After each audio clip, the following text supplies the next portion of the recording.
au pied du club d'Aviron, côté lac, pour parler d'un projet magnifique qui serait une passerelle qui enjamberait le club d'Aviron. Vous en pensez quoi? Ben moi, bonjour d'abord, j'ai alerté à plusieurs reprises mes collègues de l'agglomération, élus, sur d'abord l'utilité de cette passerelle. Cette passerelle, elle est soi-disant destinée à ne pas rompre la promenade du bord du lac et ne pas l'interrompre pour accéder à la plage et continuer jusqu'au petit port. Or, cette passerelle, lorsque la plage sera ouverte, elle sera fermée.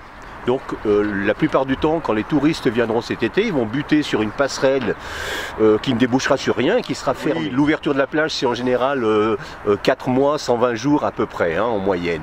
Donc après, pour l'hiver, certes, l'idée de ne pas interrompre cette promenade est peut-être louable, mais enfin les gens qui font cette promenade l'hiver et qui sont des gens de l'agglomération Grand Lac viennent ici pour marcher. Donc il suffit simplement, à moindre frais, avec quelques milliers d'euros, d'agrémenter le tour du bâtiment, puisque c'est le tour du bâtiment qu'on veut éviter de faire. Il s'agit en gros de 250 mètres, puisque en contournant le club d'Aviron, on tombe sur la plage et la promenade n'est nullement interrompue.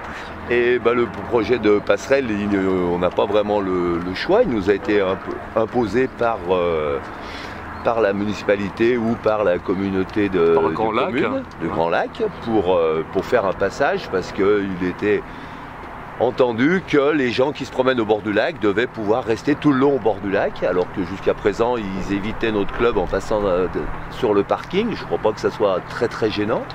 Mais la volonté politique a été différente, donc d'investir pour que les gens puissent rester tout le long au bord du lac. Mais je me pose la question du passage à la plage à côté, puisque cette plage l'été est fermée et payante, donc de toute façon, la promenade ne pourra pas se faire au bord du lac, quoi qu'il en soit, pour l'instant. Uniquement, elle peut se faire uniquement l'hiver. Uniquement l'hiver, mais pas l'été. Voilà, c'est ça. Mais je vois pas pourquoi c'est un gros investissement pour finalement faire une Oui, parce qu'on parle d'un investissement entre 2 millions et 2,5 millions, ce qui est énorme. Ce qui est beaucoup pour... Qui pourrait par exemple vous servir pour rénover vos bâtiments? Ah bah nous, bien sûr que si on avait le choix, bien évidemment qu'on préférait cet argent soit mis ailleurs, mais ça serait uniquement pour le club. Alors que là, c'est entre guillemets d'utilité publique, peut-on dire.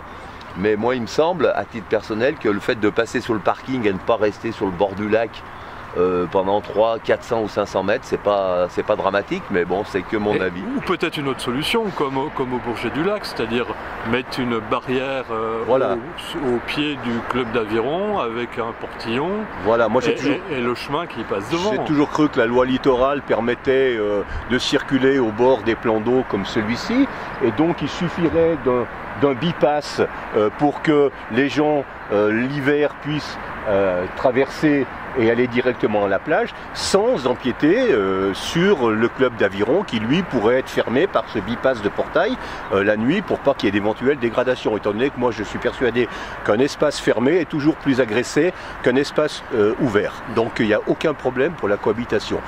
Donc moi je pense surtout que la deuxième chose, c'est l'aspect financier. Au moment où on se plaint que l'État baisse les dotations financières... Quel est le coût Alors, prévisible? le coût est englobé dans une rénovation de la plage. À plusieurs reprises, j'ai demandé. On n'a pas pu me chiffrer en disant on est encore à l'étude. Or là, je m'aperçois qu'on est un peu plus qu'à l'étude puisqu'on est à l'appel d'offres. Et ça serait un projet de 2,5 millions d'euros au départ. Parce qu'à côté, il y a quand même l'exemple d'Aqualac qui était prévu sur un budget de 3 millions et qui est arrivé à 8. Donc certes, maintenant, la compétence de cette promenade est répartie sur tous les habitants de l'agglo.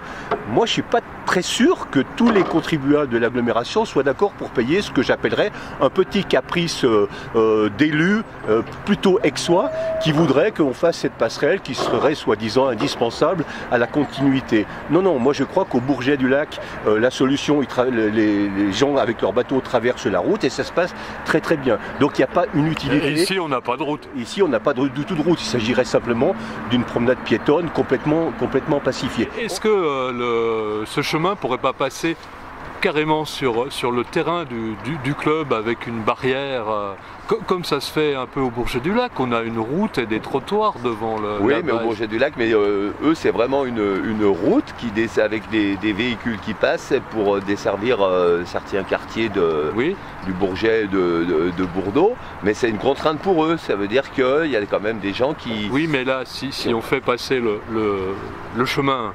Oui. Sur la pelouse avec une barrière côté aviron et un portillon pour pouvoir sortir les bateaux, ça vous pose pas de problème? Ah non, nous ça nous pose pas de problème. Et ça coûte nettement moins cher, ça. Bien sûr. Enfin, pourquoi ça n'a pas été envisagé, ça? Mais je sais pas. Honnêtement, je ne veux pas vous dire. Nous, on nous a présenté ce projet-là et nous, tout ce qu'on veut éviter, c'est que, étant donné le prix de notre matériel, c'est que tout le public puisse accéder à notre club. Et les terrains appartiennent à qui, là? C'est très compliqué. Il y a une partie des terrains qui appartiennent au club et une partie des terrains qui appartiennent à la municipalité. Le terrain de foot, a priori, appartient à la municipalité, c'est-à-dire la partie qui est plus à droite, qui est le long du parking, et la partie devant le club nous appartient.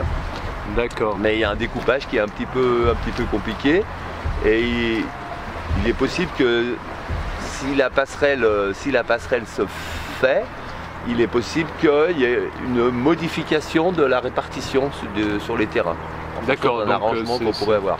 Mais tout ça, ça n'a pas encore été négocié avec vous? C'est en cours de négociation. C'est en cours de négociation. Ouais, d'accord. Donc pour vous, c'est pas une très bonne idée, cette passerelle. Vous voyez pas trop à quoi ça sert? C'est une bonne idée, mais trop cher.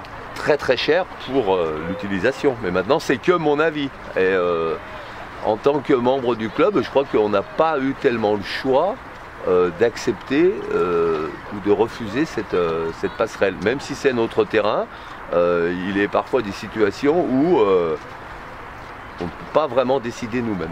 Donc pour vous, un manque de débat, quoi? Non, pas un manque de débat, mais disons qu'une volonté politique de faire cette passerelle et qui passe par-dessus tout un tas d'autres considérations. Or, ces 2,5 millions, on risque vraiment d'en avoir besoin. Parce que les enjeux comme les transports sont importants. L'eau potable. Il faut savoir qu'ici, on est au bord d'une roselière qu'on voit très bien, ici, qui va jusque de l'autre côté de la plage.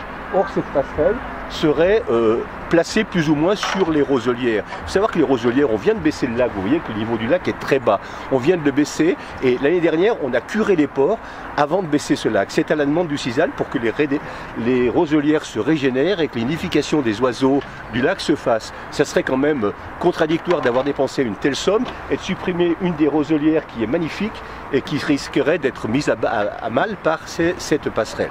Donc moi, cet argent-là, je le verrais plus dans des choses comme la production d'eau potable, puisqu'on doit... Pourquoi? Il y a des problèmes au niveau de la production d'eau potable? Oui, au niveau de Mémar, il faut qu'on s'équipe de filtres de charbon actif pour lutter contre cette cyanobactérie qui, certes, il y a 15 jours a disparu presque et qui repermet de pomper dans le lac, mais qui peut revenir. Donc il faut absolument qu'on s'équipe, c'est une somme fabuleuse. Et puis l'assainissement, ce bassin de stockage des Biâtres, qui va nous coûter 10 millions d'euros, qui était financé à 50% par l'Agence régionale de l'eau et qui ne le serait plus. Donc il nous faut cet argent pour avoir des projets qui intéressent toute l'agglomération. Et puis je ne voudrais pas que tout se concentre sur cette partie-là du lac, parce qu'il y a d'autres endroits où la promenade du lac est interrompue. Bourdeau a un projet, Saint-Innocent a un projet. Oui, bien sûr, partout il faudrait que la promenade se fasse tout au bord du lac, mais pas spécialement ici sur la plage d'Aix. Hein, c'est à mon avis un luxe superflu et je pense quand même qu'il faut revenir sur cette décision. Vous pensez que ce projet qu'on chiffre entre 2 millions et 2,5 millions, c'est une danseuse? C'est un caprice esthétique pour faire peut-être joli sur ce coin-là, mais c'est pas très utile. Pour moi, c'est complètement inutile. complètement inutile et on a d'autres endroits où placer ces millions d'euros. Et parce que tout est l'argent du contribuable, hein. Tout, absolument. Hein. Il n'y a pas d'argent qui vient d'ailleurs, à part les subventions de l'État, mais qui baissent. Donc moi je ne suis pas sûr que quelqu'un de Meaux ou de Serrières ou même d'ailleurs soit d'accord pour financer cette petite. Qu'est-ce qu'ils en pensent les autres maires les autres maires, ils sont un peu dans l'indécision, en sachant que oui, c'est plus ou moins décidé, c'est plus ou moins acté. Non, on peut toujours faire machine arrière. Et quand le projet va sortir et sera chiffré, j'espère qu'il viendra au conseil communautaire. Il a été chiffré puisque l'appel d'offres est sorti, il est fort clos. Donc oui, là...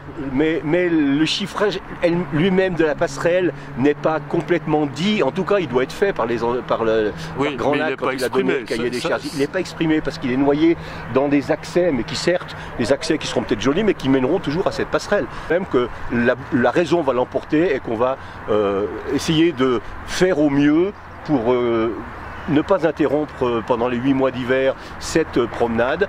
C'est important certes, mais pas au prix d'une passerelle et de choix qu'on pourrait regretter après. Il y a des choix à faire de temps en temps dans la vie. Entre esthétique et santé publique. Voilà, et santé publique, et puis surtout le bon sens. Le bon sens veut que voilà, on fasse au mieux. C'est pas disgracieux de contourner le club d'Aviron avec quelques milliers d'euros pour paysager en herbe et en fleurs et en plantation, ou carrément passer sur cette bord qui doit être protégée par la loi littorale et qu'on a parfaitement le droit d'utiliser, sans porter préjudice au club d'Aviron, parce que je suppose qu'une passerelle qui passerait par-dessus le club d'Aviron, beaucoup de gens en profiteraient pour aller justement fouiner dans ce club d'Aviron. Donc ce que vous demandez en fait, c'est que le débat soit remis sur la table, qu'il en soit discuté en conseil communautaire, voilà, en plénière. Que nous fassions un débat sur l'utilité ou pas. Qu'est-ce qu'on fait de notre budget tourisme et comment on l'oriente vers d'autres priorités qui à mon avis vont se faire jour. Sur les communes nouvellement arrivées de l'Albanais, il y a des demandes très fortes, et de la Chautaille pour des stations d'épuration ou même des transports, des liaisons de transport qu'on a supprimées. Et ça, c'est vraiment un peu plus important, à mon avis, que faire joli en passant par-dessus le club d'Aviron avec une passerelle qu'il faudra certainement descendre, ancrer à des profondeurs très très importantes, puisqu'on est vraiment sur le bord de l'eau, la nappe phréatique et des sols qui sont plus ou moins stabilisés. Merci.